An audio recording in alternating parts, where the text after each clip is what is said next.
I'm Jace Lacob, and you're listening to Masterpiece Studio. Since season 1 of World on Fire, Parisian nurse Henriette Guilbert has had to be extremely careful about whom she trusts. Each encounter is a potential minefield of danger as she conceals her true identity and her mission at the American hospital. Are you okay? I need to talk to you. I'm Jewish, Webster. My papers are forged. I'm Jewish. Is that all? If the Nazis march into Paris, it won't just be me who is in trouble. Throughout the first season, she developed quite the knack for hiding in plain sight. As the Nazis marched into Paris, not only did Henriette avoid getting caught, but she also helped organize an underground escape route from the hospital. In season 2, as the Nazis tighten their grip on the hospital, Henriette moves her operation to the French countryside, where she hides and rehabilitates fallen British airmen and helps them return home to fight again another day. Her most recent patient is RAF pilot David, played by Greg Sulkin. Are you all right? I'm sorry to keep you in there for so long. It's better than being dead. I got some buns from the butcher. It's good. Eat. Henriette's skills are put to the test as she must tend to David's injuries and keep him hidden from both the Nazis and the locals, who are suspicious about her movements. As they carefully make their way through the countryside, a budding romance develops between the two.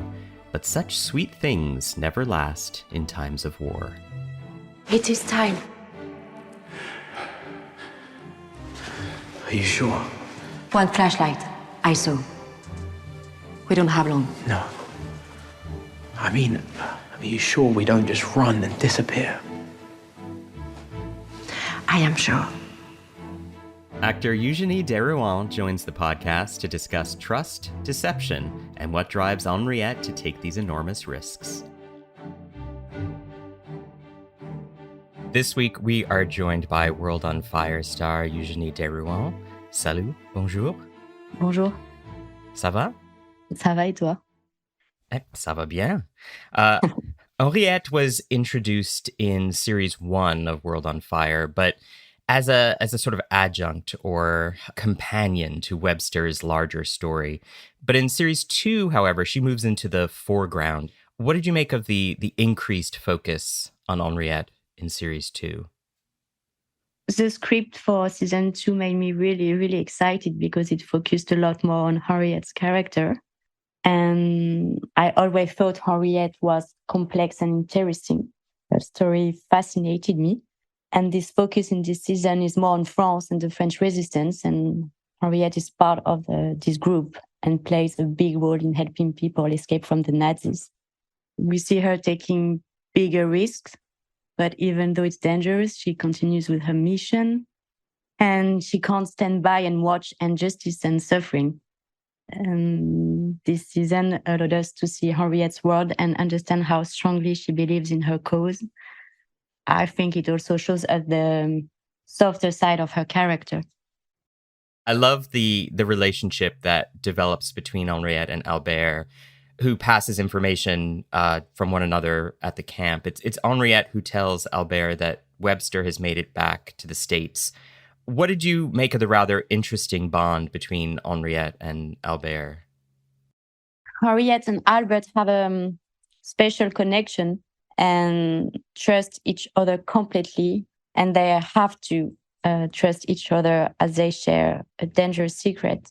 And they also both love Webster. Albert is Henriette's only confidant. She can't trust anyone else. So yes, their shared goal keeps them going. They are both dedicated to helping others. Henriette's brother Luc is at the WWII camp, making it necessary for Henriette to keep returning and forcing Albert to help her with a dramatic escape plan. She's caught red-handed with morphine at the hospital and somehow twists her way out of danger once again. How is Henriette so good at thinking on her feet, at reacting, at becoming someone else? She always stays calm under pressure, and she can think quickly without letting stress affect her decisions. And she can assess situations quickly because she's observant and she's very confident, and she adjusts to different places, like moving from a busy city hospital to a small village. And she handles her emotions well. She stays in control when necessary. And even though she's sometimes vulnerable, she never loses focus, even in very tough situations. You mentioned her having to move from the city into a small village in the countryside after her cover's blown and she has to escape the American hospital. She's moving British airmen out of France, and she's being looked at with suspicion by the locals. How does that dramatic shift from Paris change Henriette's methods? Does she have to change the way she acts or the way she's kind of going about these covert activities?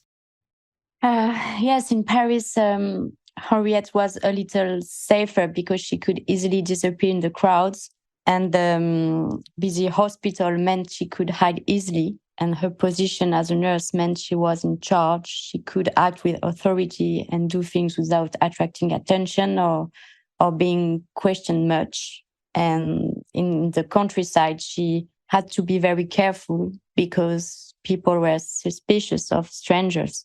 She tries to avoid drawing attention to herself and does sewing work to seem like an ordinary villager. And we also see her making herself a bit smaller, not behaving as confidentially as she did when she was a nurse. It becomes more difficult to blend into the village. There are no big crowds. So she stands out as a newcomer. She knows she's being watched all the time, and everyone was watching everyone else because of the fear of the Nazis.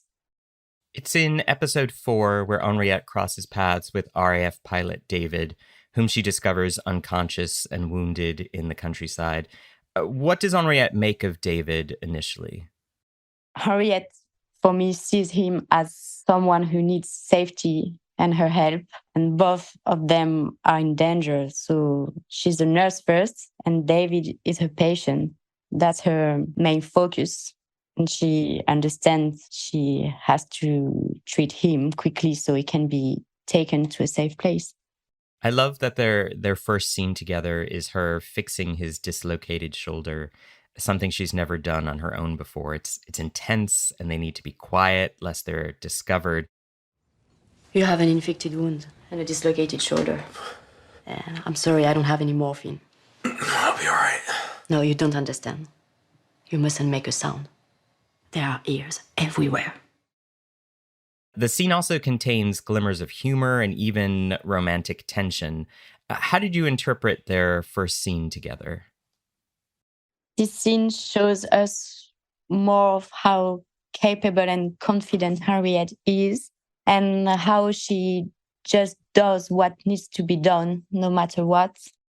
And David is in pain and feeling vulnerable, but he immediately trusts her, and she feels a connection with him. And for the first time, we see her smile, even though they are in a bad situation.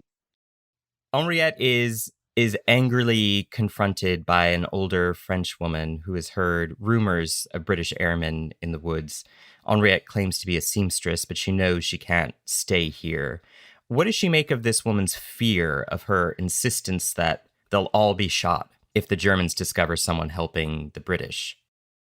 She understands the woman's fear. If the Germans find out about Henriette helping the British, the whole village is in jeopardy. So it's clear to Henriette that it's time to leave and find safety elsewhere. She's at risk of being betrayed. I mean, if that weren't enough, she's then made an object of interest by a German officer who propositions her, while she attempts to shield David's hiding place with her body. She's shaken by this encounter with the German soldier, but she puts on a brave face for David and refuses to leave him behind. I'll get you some morphine if I can. But we will have to leave tonight, as soon as it's dark. You go. Leave me. I'll be all right. I'm not leaving you. I'm wrecked. I'll be too slow. I'm not leaving you. But you don't even know me. You haven't been in France long enough. A few more days, and you will think as we do. That you are for me, and I am for you. What sentiment is embedded in these words? What does that mean? Henriette doesn't believe in leaving anyone behind, and she believed that they are stronger together and that they need each other to survive what they are facing.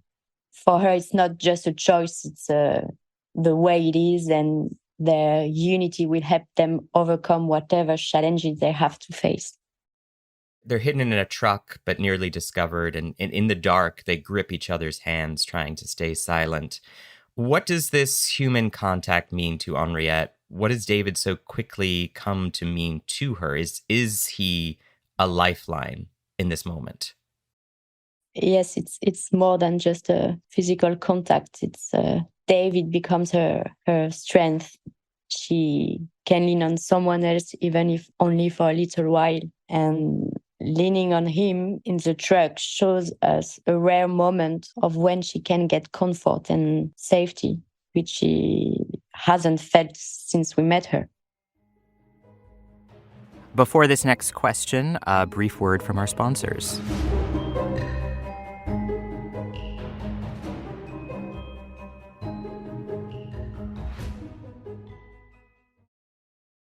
Ocean voyages, expeditions, river journeys. Viking is dedicated to bringing travelers closer to the destination, offering a small ship experience and a shore excursion in every port. Learn more at Viking.com. Episode 5 finds the duo in the barn, and there's a sense of magic to these scenes in the hayloft. There's a sense of temporary escape from the war and in each other's arms. There's also a great deal of sadness and loss here. The farmer's wife, with her eyes full of tears, looking at the beauty of these two strangers, the risk that this woman is taking. Does Henriette see any of herself in this woman now that the tables have been turned and she is the one being hidden? When Henriette sees the farmer's wife crying, she knows this woman is taking great risks to keep them safe. And this is what Henriette has done for many others in the past. And they have also both lost a lot because of the war. And the wife has lost her son, and Henriette is missing her brother. The woman who has always rescued and helped others is now depending on the kindness and bravery of others. She deeply understands the farmer's wife's emotions. And at this moment, Henriette might feel a strong connection. She recognizes this woman's strength and compassion, even though life is incredibly difficult. Henriette's stony facade has fallen here. She cries, thinking about Luc, not knowing where he is or if he's even alive. You've been crying again. I keep thinking of my brother. He was arrested. They put him in Romainville. We had to get him out quickly. A Jew and a communist. I don't know if he's still alive. If he got away. David has been sort of removed from all of this on the other side of the rainbow. Does she resent his naivete or does she envy it? I think Henriette feels a mix of emotions in this moment. And I think she loves David's innocence, which is completely opposite to how she feels because she has seen terrible things and knows from experience what is happening to people in this war. And maybe there is a bit of envy. Her whole view of life and the world could have been changed because of her experiences. But I think these emotions would pass quickly as she just enjoys being with David and enjoy his humor and his perspective on the world. They end up getting drunk and falling into each other's arms in the hayloft. It's sad and beautiful, these two lovers living purely in the moment. What does this moment mean to these two who could die tomorrow? Is this a raging against the dying of the light? They understand life is unpredictable and that there is chaos all around them and the world outside is on fire. But for that moment, they have each other. and they are living in this moment. And the scene reminds us that love and connection can be found even in the worst of times. And if we are lucky enough to find it, we should grab it with both hands. Hold on to it tightly. David asks her how she knows who to trust. You don't, she says. You mustn't, ever. Trust is dangerous. There's no safety anymore, not for anyone. Does she see the irony here that they had to trust each other, trust the farmer and his wife? Trusting others, of course, is risky, but they have no choice. And they have to trust the farmer, his wife, and each other to stay alive. And Henriette understands the risks. The situation shows us how human connections become complicated during times of crisis, and trust, even with its risks, becomes a lifeline. She attempts to teach him French, and for a moment they're in a romantic dramedy. La Surerie, she croons. There's no such word, he jokes, saying he'll have to practice. You'd be discovered and shot within a week, she says. Is this what breaks the spell between them, the intrusion of reality into this little bubble that they've created? She knows that the romantic moment is broken and pulling them back to the harsh reality of wartime. And she knows that any mistake could lead to serious consequences, even death. He later asks her how to say I love you, but she won't say it to him. Instead, she says that she's going back to Paris, to a new hospital where the Germans don't know her. And she says that he has to go back as well. They laugh, they almost cry, they kiss. Don't forget me. Please don't ever forget me. What was it like filming this rather tragic but beautiful scene with Greg? Filming the scene with Greg was very emotional, and it was great. It's so great to play that kind of scene. And Greg and I collaborated closely to express genuine emotions and making the scene quite heartbreaking. It illustrates the complexity and heartache of love and loss in wartime. It's such a beautiful, beautiful scene. Henriette gets David into position. She pushes him towards the shore. Go. Get down to the beach. They will get as close to shore as they can. Good luck. I will see you in Paris after the war. I will come back and I will find you. I know you will. Is this a beautiful lie that they've spun here, one tinged with hope and optimism? So while it may be a lie, they tell themselves to make the separation more bearable. And they use this dream to give themselves so much needed hope for a future they long for. And hope and this belief is what will keep them going in the bad times ahead. And then there are very bad times. After leaving David, Henriette is immediately surrounded by German soldiers in the tunnels and forced to surrender. She's interrogated and unmasked as Henriette Guilbert, a hood placed over her head. Does she believe that this is the end for her? Of course, Henriette is in danger, but I think she believed with everything she has that it's not over. She's very strong and keeps going because there are people who need her, and she will always try to find a way out and keep her mission alive. Even though it's very dangerous, she's fiercely determined to live. She ends up back at Romainville, where she's reunited with Albert, and she knows she's going to be sent to Ravensbrück in Germany.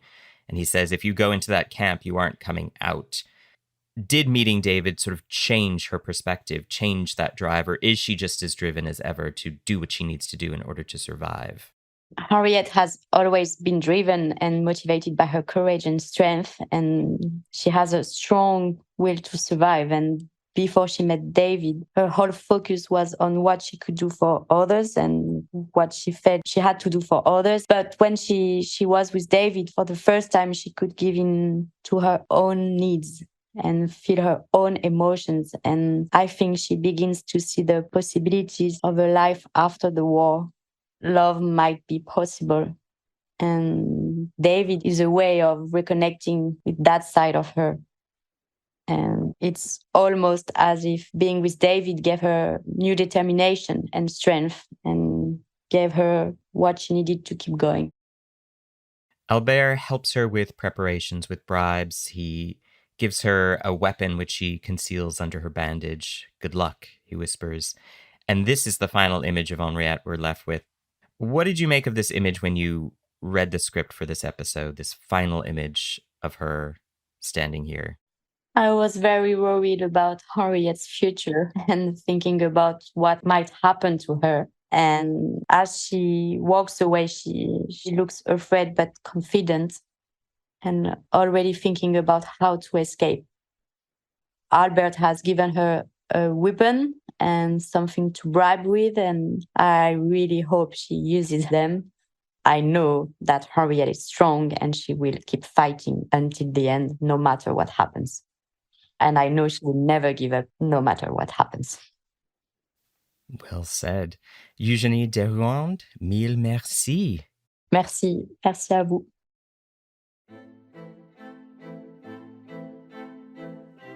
And we're back with World on Fire historical advisor Richard Overy to unpack some historical topics from episode 6. We're told in this episode that Kiev has fallen, part of Germany's Operation Barbarossa, which saw the Axis invasion of the Soviet Union. Japan attacks China as well, part of a plan to occupy China. World on Fire has thus stayed out of the Pacific theater. Japan has yet to attack Pearl Harbor and bring America into the Second World War. Did the threat of Japan seem distant and far away, given the German bombs dropping on cities throughout Britain? It did seem very distant. I think most people didn't think about it at all. I mean, even for the British government and the armed forces, they just basically crossed their fingers and hoped that, that the Japanese wouldn't do anything in East Asia while they were so bogged down in the Mediterranean and Europe. But yes, it was, even the war in China, which attracted a lot of attention during the 1930s and among the British public, faded from view, partly because it had reached a stalemate anyway in the China theatre before Pearl Harbor. But yes, it didn't feature a lot. Churchill, in a 1941 speech, says, "We are in the presence of a crime without a name." What did he mean by this exactly, and to what was he referring? Well, he was referring to what we now call the Holocaust. I mean, it was a crime without a name because they didn't know quite what the crime was or what was going on. But British intelligence services were able to track what was going on the Eastern Front through police reports and so on and so on. It's a jigsaw puzzle with most of the pieces missing. They thought that something horrible was going on in the East, that the murder of the Jews, but it was difficult to pin it together or to understand quite what German policy might be. They had to wait in the end until a number of brave Poles managed to smuggle themselves out of Poland and bring news of Auschwitz and Majdanek and the other extermination camps. But that happens later. Looking back at it now, we should wish that the British had made more of a fuss, publicised it more, made the Germans anxious about what world opinion would think about them. But that doesn't really happen, not certainly until the end of 1942. Sir James upholds his deal with Kasia, who, having escaped to Britain, parachutes back into Poland. What sort of cooperation existed between British and Polish intelligence services at this point in the war? Well, not a lot, obviously. The Polish government in exile and Polish forces were stationed in Britain. And so, there were lines of communication. And they managed to get information from the Polish Home Army, the underground army that was formed in Poland. Again, information smuggled out one way or another. But actually, conditions in Poland, I think the British knew really remarkably little about, which is why they relied on parachuting only Poles, ethnic Poles into Poland, who would be able to merge with the wider population and perhaps not be so conspicuous. But on the whole, throughout most of the war, the British view of Poland was very distant. Even though Poland had been the reason they'd gone to war in 1939, it was difficult to find what they could do to help Poland during the war. And they had so many of their own problems fighting the war in the Mediterranean, in Europe, and the Middle East, in East Asia, that Poland was never a top priority. Henriette launches a daring escape plan as she's headed to a concentration camp at the end of the episode. Was escape possible from the camps? Are there any particularly famous examples of escape? Not from the camps. No. On the way to the camps, it's possible. And I think what she's thinking of probably is escape from a train. That did happen, not obviously commonly, because most people did end up in the camp, but it was possible to escape from a train. People did. Once you're in the camp, escape is almost impossible. The escapes that we do know about in the camps in the East were mass breakouts quite often, where the people in the camps had had enough, and they would attempt a mass breakout. Occasionally, they would dig a tunnel and try to get out, as they do from a number of concentration camps and extermination camps. But in almost all cases, they're either betrayed or it's easily discovered, or if they do escape, they're recaptured and executed. Richard Overy, thank you so very much. My pleasure. And with that, we say goodbye to another gripping season of World on Fire and another year of Masterpiece. Coming up next in the new year, we welcome in a brand new season of the cozy, warm-hearted, animal-filled drama, All Creatures Great and Small. That was Slaven's. Another difficult lambing, he said. That's the second one this month. Poor man. He must be really struggling. Well, he's an experienced farmer. He's perfectly capable of sorting it out himself. Oh, it must be your sparkling company he enjoys, Siegfried. Oscar Wilde considered sarcasm the lowest form of wit. But the highest form of intelligence. Be sure to tune in on Sunday, January 7th for our doubleheader 4th season premiere of All Creatures Great and Small and Miss Scarlet and the Duke. Masterpiece Studio is hosted by me, Jay Slaycobb, produced by Jack Pombriant, and edited by Robin Bissett. Paul Stevens is our sound designer. The executive producer for Masterpiece is Suzanne Simpson.